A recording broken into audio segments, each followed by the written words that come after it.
Alright, my name's Thete and I'm going to be talking about Age of Sigmar again. Bit different this one though.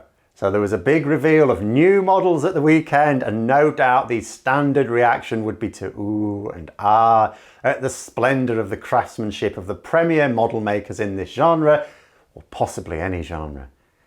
My reaction is a little bit different. See, I appreciate the skill and expertise that goes into the models, but I'm ultimately just someone who enjoys playing the games and talking about that aspect of the hobby. Like you look at a lot of, say, channels, outlets for this hobby, and it's a mixture of gaming or painting and modelling. Or maybe it's just painting and modelling. It's not really just the gaming, very rarely. Now, I'd be happy, personally, if the quality of the models hadn't actually improved since the 1980s, because I like the games. And that's all I like, the games. I don't like assembling models. I hate painting them. In fact, I've actually now given up. I'm not painting any more models. No, not doing it. No. Don't worry, that doesn't mean to say I'm going to be fielding unpainted models. They're all just going to be commissioned from now on. That's it. I've made my decision. Apart from some bits of scenery, you know, with contrast paints, I'm okay doing those. What I would like to see is Games Workshop for the gaming side of the hobby. And what I saw at the weekend had a really positive element and a really negative element.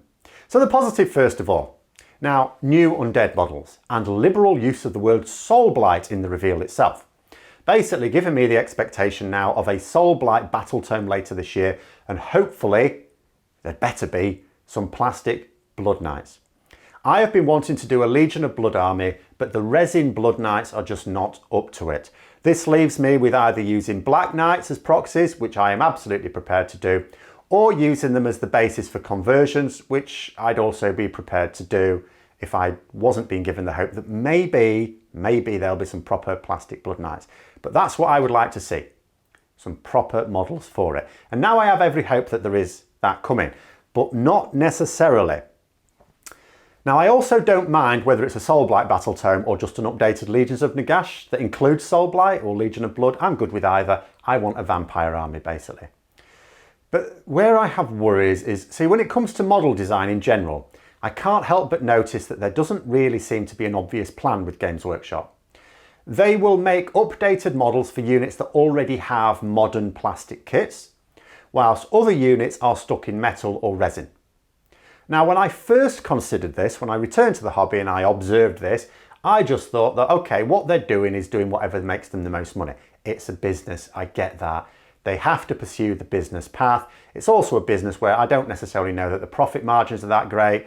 It's an expensive hobby, luxury items. Yeah, I absolutely get you've got to have the business mindset. But what if they weren't making these decisions in the best interests of the business? What if they were just making decisions that happen to keep the business chugging along nicely?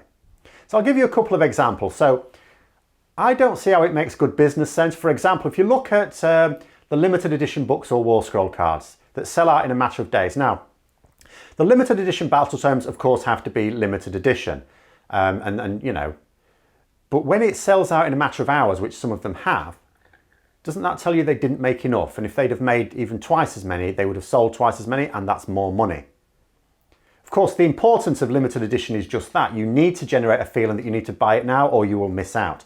So if it's still available half a year later, well, you won't generate that urgency. Yes, but selling out in a few hours. Sometimes it's a few days later, usually it is within a week. Doesn't even last a week a lot of the time. That to me suggests that maybe they don't have the best market research.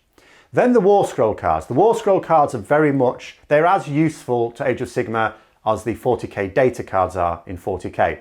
And yet, the data cards are not limited edition, but the War Scroll cards are. I don't know that that makes sense to me, something so useful. But that's one aspect of it. Then a much more fundamental one, because you can debate that one, I suppose. Next, I think about Nighthaunt. Now, we've all seen the box sets come out over the past couple of years for various armies, includes a couple of armies, most recently Shadow and Pain. You get a new character model, maybe a couple of new character models. Then, and it's the only way to get them, but then a little while later, that model becomes available on its own. But to get it early, you buy the full box set. Now, that's fine. You'll say, yeah, that makes good business sense. Yes, absolutely. You know, and also, even if you just want those models, the overall box represents good value for money as well. You know, even if you're chiefly buying it for the solo hero models, the overall kit represents good value for money.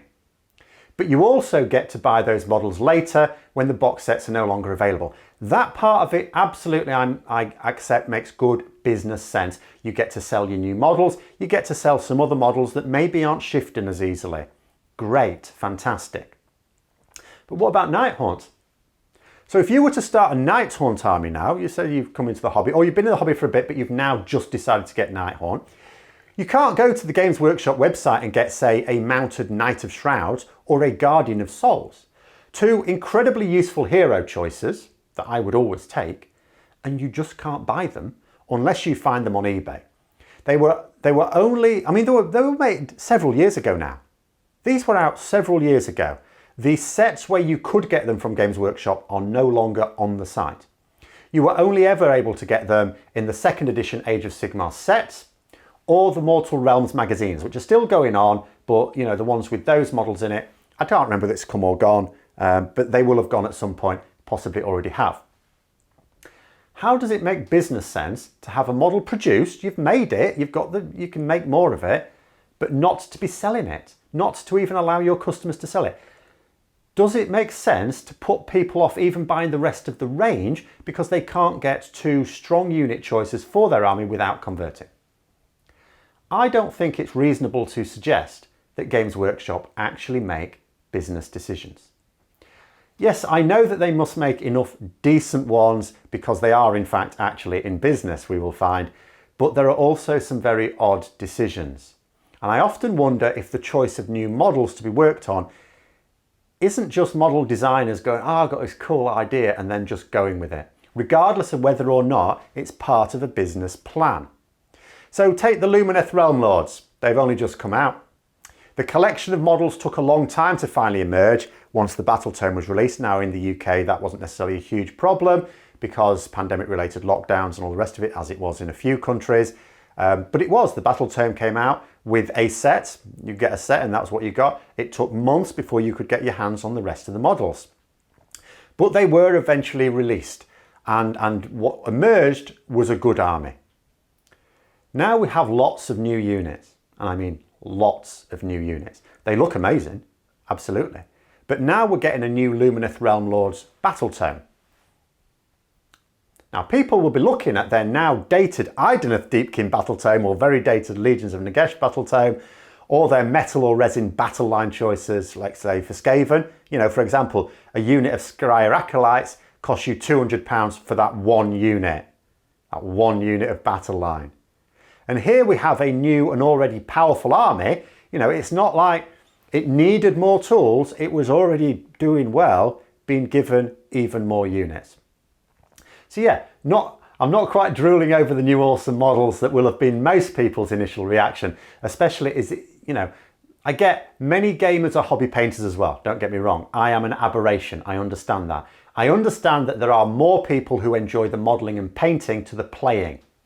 And that Games Workshop, despite the name, because it used to be a games company that made models, now clearly identifies itself as a model making company that happens to make games. It's not a games company that makes models anymore. But just for me personally, the reveal of new models, which will largely be greeted as good news, is sometimes a source of disappointment for me. And there we come back to my hopes for that vampire army at some point in 2021. Because you look at the situation, you think, well, they keep using the word soul blight and they keep showing us these new vampire models. Oh, it is brilliant, absolutely amazing. And yeah, I'd really like to get them.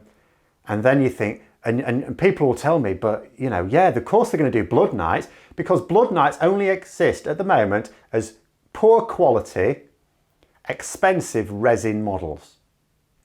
That's all they exist at. Of course they're going to replace those with plastic ones.